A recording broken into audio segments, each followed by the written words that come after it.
बिस्मिल्लाहिर्रहमानिर्रहीम। अस्सलाम वालेकुम। कुकिंग विद मोनी के साथ मैं हूँ मोनी अरशद। आज हम बनाएंगे बहुत ही ज़बरदस्त मज़ेदार बनाना आइसक्रीम, जो घर में मौजूद चंद चीज़ों से ही रेडी हो जाती है। आपने 6 केले लेने हैं और उनके छिलके उतार लेने हैं।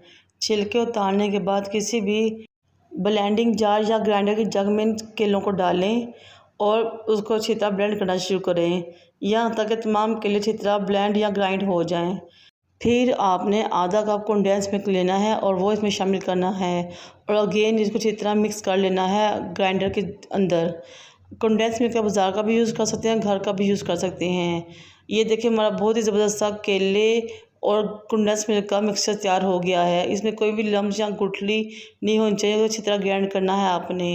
आप एक बोल लें जिसको आप 1 घंटा फ्रीज़र में रख के ठंडा कर लें, क्योंकि व्हिपिंग क्रीम भी ठंडी होनी चाहिए और जो इसमें तमाम बर्तन यूज़ होते हैं वो भी ठंडे होने चाहिए। जितनी ये चीज़ें ठंडी होंगी उतनी ही क्रीम अच्छी बनेगी और ज़्यादा अच्छे तरीके से इसकी क्रीम रेडी होगी।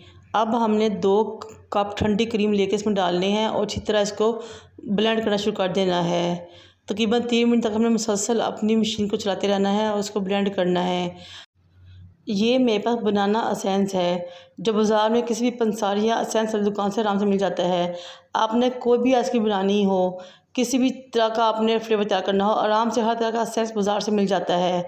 अब आपने 2 कप क्रीम में तकरीबन 1 टेबल स्पून बनाना एसेंस का शामिल करना है और साथ ही आपने तकरीबन 2 चुटकियाँ ग्रीन फूड कलर शामिल कर देना है। ये फूड कलर पाउडर फॉर्म में मिलता है और लिक्विड फॉर्म में, जो भी आपको मिल जाए आसानी से वो आप इस्तेमाल कर सकते हैं।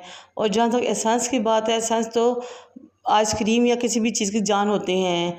इसके डालने से आपकी खुशबू, फ्लेवर, टेस्ट बिल्कुल बाजार जैसा बन जाता है। जब भी आप आइसक्रीम बनाएं तो कोशिश करके इन एसेंसेस को ज़रूर यूज़ करें, क्योंकि इससे बिल्कुल ज़्यादा जायका, टेस्ट और खुशबू आ जाती है। इन एसेंसेस और फूड कलर को मिक्स करने के बाद आपने केले और कंडेंस मिल्क के मिक्सर को इसमें शामिल कर देना है और मशीन को फिर तकरीबन 3 से 4 मिनट तक चलाना है और मुसलसल क्रीम को बीट करना है।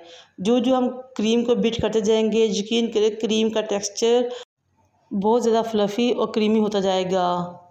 आपने बगैर रुके क्रीम को मुसलसल बीट करना है और ये देखिए जो जो बीट करते जाएंगे बहुत ज़बरदस्त टेक्सचर बन जाएगा।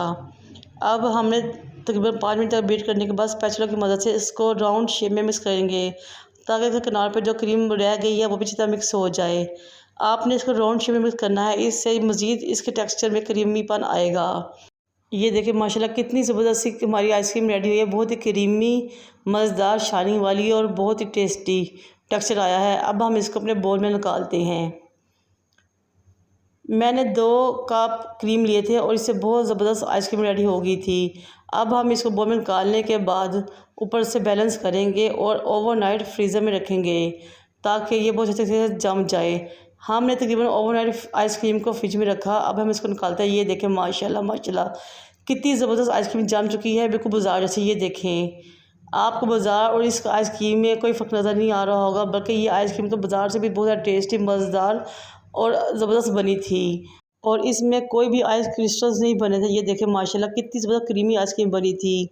जितना ज़्यादा आप इसको बीट करेंगे उतनी ही मज़ेदार और टेस्टी और क्रीमी आइसक्रीम बनेगी और आइस क्रिस्टल भी इसमें नहीं बनेंगे। मुझे उम्मीद है कि आप इस रेसिपी ज़रूर ट्राई करेंगे और मेरे चैनल को सब्सक्राइब करेंगे। और जब आप आइसक्रीम बनाएंगे तो मुझसे आप कमेंट बॉक्स में अपने एक्सपीरियंस को ज़रूर शेयर करेंगे। मुझे और मेरे वालिदा को दुआ में याद रखें। अल्लाह हाफिज़।